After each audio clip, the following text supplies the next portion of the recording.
karindwi witwaga Ellen G. White cyangwa se Ellen Harmon White, Elina White. None se Belden wahimbye iyi ndirimbo na Elina White bapfanaga iki?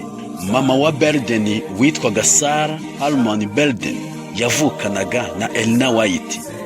Ubwo Elina White yaramubereye ingiye ku magambo akomeye cyane, amagambo aboneka mu rwambere rw'Abakorinto igice cya 13 umurongo wa 12, indirimbo yo kuzareba Umwami Imana duhanganye amaso ku maso.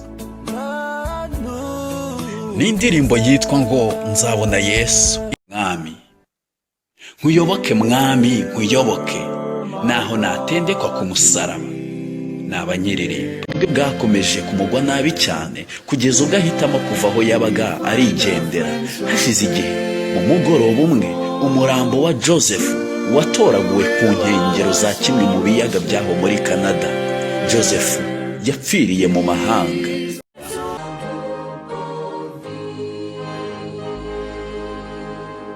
Rwanda SDA Imnizi.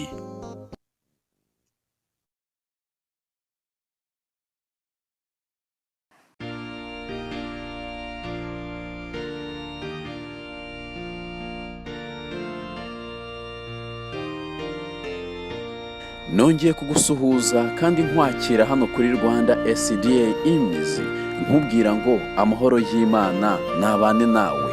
Niba ugeze hano ari ubwa mbere, nitwa Jacques Lameke, ndakwishimiye kandi nifuza ko waguma hano ukatubera inshuti ukanda kuri subscribe. Igicano yitwa Rwanda SDA Imnizi, inyuzwaho ahanini amateka y'indirimbo zo guhimbaza Imana. Niba uzikunda rero ntuve hano utatubereye umunyamuryango, utatubereye inshuti. Se yitwaga Richard Toplady, akaba yari umusirikare ukomeye mu ngabo z'abamarine.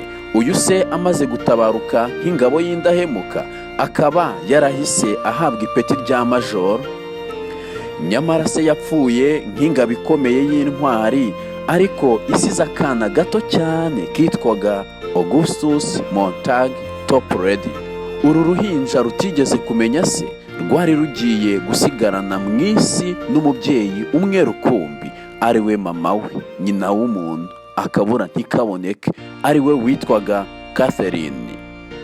Byari kuba bibabaje cyane iyo iyi mfubyi iza gukura ntimenye Imana, ariko uru ruhinja rwaje gukura ruhinduka umubwirizabutumwa ukomeye, ruhinduka umwanditsi w'indirimbo kandi zagiye zikundwa cyane. Imwe muri izo ndirimbo ni indirimbo ivuga iby'urutare, urutare rukomeye rwo kwisungwa na bose. Mu Kinyarwanda mu Badivantiste ni indirimbo y'166, ni indirimbo ivuga ngo ay'urutare rw'Imana reka nkuhungireho.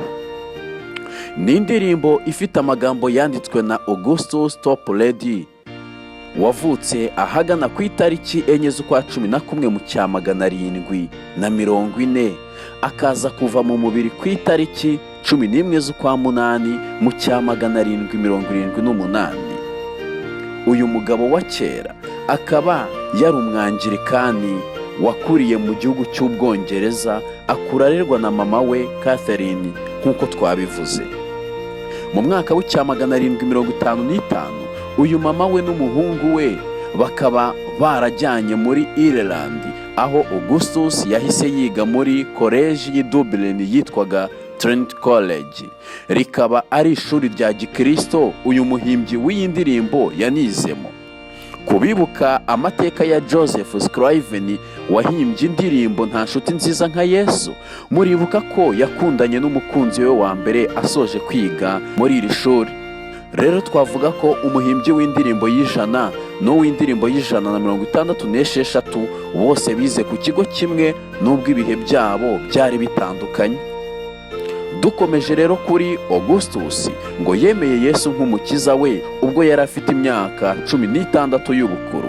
Uyu mwana w'imyaka 16 afite ubuhamya bukomeye ngo kuko yakiriye Yesu ubwo yari mu giterane cy'umuvugabutumwa utaragize amahirwe yo kwiga.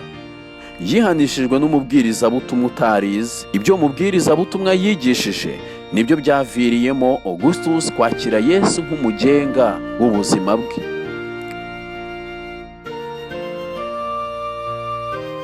Ayi rutare rw'Imana, reka nkuhungireho. Niki cyateye Augustus Toplady ubundi kwicara hasi agahimba amagambo meza y'iyi ndirimbo? Byatewe n'iki koko?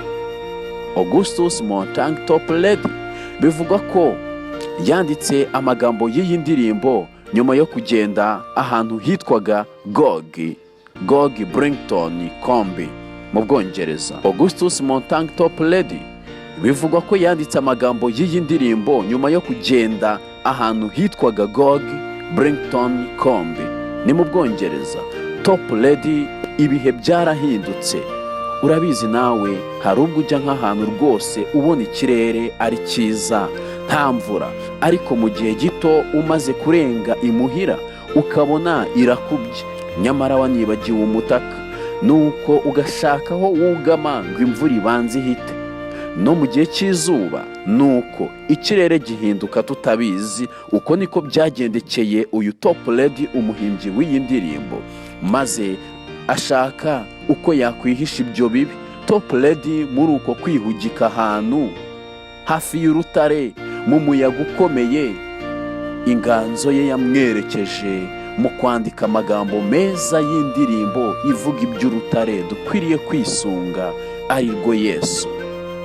Ibihe byinshi urutare rwagiye rubera igisubizo ubwoko bw'Imana mu bihe byo kwiheba gukomeye. Twibuka igihe kimwe ubwo ubwoko bw'Imana bwicwaga n'inyota mu butayu. Igisubizo cyahawe Mose, umuyobozi w'ubwo bwoko bwari bunaniwe, kwari ugukubita ya nkoni yigeze gukoresha ahagarika amazi, maze iyo nkoni akayikubita ku rutare inshuro imwe nk'ikimenyetso cy'uko Imana mwana yari kuzambara akamero k'umugaragu w'imbata, maze agapfa rimwe risa ubutagira ubwa kabiri. Nyamara Mose wari unanijwe n'umutwaro ukomeye w'Abisiraheli, wakubita rwa rutare inshuro ebyiri aba yishe. Icyo gukubita urwo rutare inshuro imwe byasobanuraga. Muribuka ko byamuviriyemo igihano gikomeye cyo kwangirwa kuzagera mu gihugu cy'isezerano, maze ubwo yari mu mpinga y'umusozi Pisiga nk'umusirikare wari urushye, Mose arambarara hasi kugira ngo aruhuke, nuko Mose apfiraho. Nshuti muvandimwe, urutare rwagiye rusobanurwa kandi rukagereranywa n'Imana. Toplady rero nawe abonye uko urutare rumukingiye icyo kirere kibi, yibutse urutare rusumba urwo, azamura intekerezo ze, abona urutare rw'Imana ruhora rudukingira iteka imyambi y'umubi. Iyi ndirimbo ay'urutare rw'Imana ni indirimbo yagiye ikunda gukoreshwa henshi nko mu bihe babaga bakeneye ugukomera kw'Imana. Wari uzi ko igikomangoma cyitwaga Prince Albert cyasabye ko yazakoreshwa aryamye ku gitanda cy'urupfu nk'uko byari byarabaye kuri General Stuart? Ni indirimbo kandi yakoreshejwe mu mihango yo gushyingura umunyapolitike witwaga William Gladstone. Ni indirimbo yakunzwe cyane bikagaragara ubwo yagendaga ihindurwa mu zindi ndimi zikomeye zirimo Ikidage, Ikilatini n'izindi zitandukanye. Mu Giportuge bayita Rocha Eterna, ikaba iboneka kuri nomero y'195 nk'uko bayita 195. Iyi ndirimbo ikaba yarahinduwe mu Kilatini na William Gladstone. Ni indirimbo yagiye ishyirwa mu ndimi zitandukanye kugira ngo abantu barusheho gusobanukirwa neza urutare rukomeye rwo kwisungwa mu gihe cy'umugaro. Ni indirimbo ifite amagambo yanditswe na Augustus Montague Toplady, maze igashyirwa mu njyana n'umunyamuzika w'umunyamerika witwaga Thomas Hastings, wavutse mu cya 784 agapfa mu cya 872. Ni indirimbo ivuga ngo ay'urutare rw'Imana, ay'urutare rw'Imana, reka nkuhungireho. Kubw'imbabazi zawe kera waramenewe, none ubu nkwihishemo umujinya w'Imana. Ibyo twakora byose n'umwete wacu wose n'agahinda gasaze n'amarira adashira, byose ntibyashobora kudukuraho ibyaha. Yesu ibyo mfite byose nta mumaro bigira, sinabasha kwikiza, ndagushakaho ubuntu, unyuhagira imbyiro mutabazi, ne gupfa. Nuko nkiri muzima mwami nguhungireho, no ku munsi w'imanza ningera imbere yawe, ayi rutare rw'Imana uzandike nkwisunge. Iyi ndirimbo bayishingiye muri Zaburi 94 umurongo wa 22, amagambo meza yo gushimisha Imana avuga ngo, ariko Uwiteka ni igihome kirekire kinkingira, Imana yanjye ni igitare cy'ubuhungiro bwanjye. Rw'umuhimbyi kandi umwanditsi w'iyi ndirimbo ayi rutare rw'Imana. Iyo nkuru yamenyekanye ku itariki 11 z'ukwezi kwa munani hari mu cya 778. Bivugwa ko indwara y'igituntu ariyo yaje guhitana uyu muhimbyi. Ngayo amateka y'indirimbo ayi rutare rw'Imana. Mbese muvandi, hari icyagufashije muri aya mateka y'urutare? Ngaho kanda like utwereke ko twabanye. Waba utarakanda kuri subscribe, ushaka wabikora tukajya tubana buri munsi uko ibihe bihaye ibindi.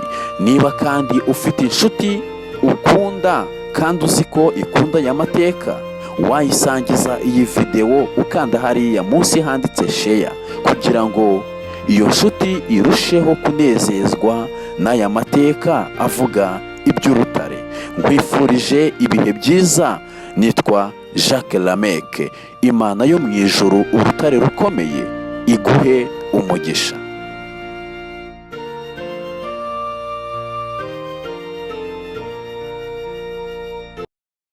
Karindwi witwaga Ellen G. White cyangwa se Ellen Harmon White, Elina White. None se Belden wahimbye iyi ndirimbo na Elina White bapfanaga iki? Mama wa Belden witwaga Sarah Harmon Belden yavukanaga na Elina White. Ubwo Elina White yaramubereye ingiye ku magambo akomeye cyane, amagambo aboneka mu rwambere rw'Abakorinto igice cya 13 umurongo wa 12, indirimbo yo kuzareba umwami Imana duhanganye amaso ku maso. Ni indirimbo yitwa ngo nzabona Yesu. Mwami nkuyoboke, mwami nkuyoboke, naho natendekwa ku musaraba. N'abanyerere bwakomeje kumugwa nabi cyane kugeza ubwo ahitamo kuva aho yabaga arigendera. Hashize igihe mu mugoroba umwe, umurambo wa Joseph watoraguwe ku nkengero za kimwe mu biyaga byaho muri Canada. Joseph yapfiriye mu mahanga.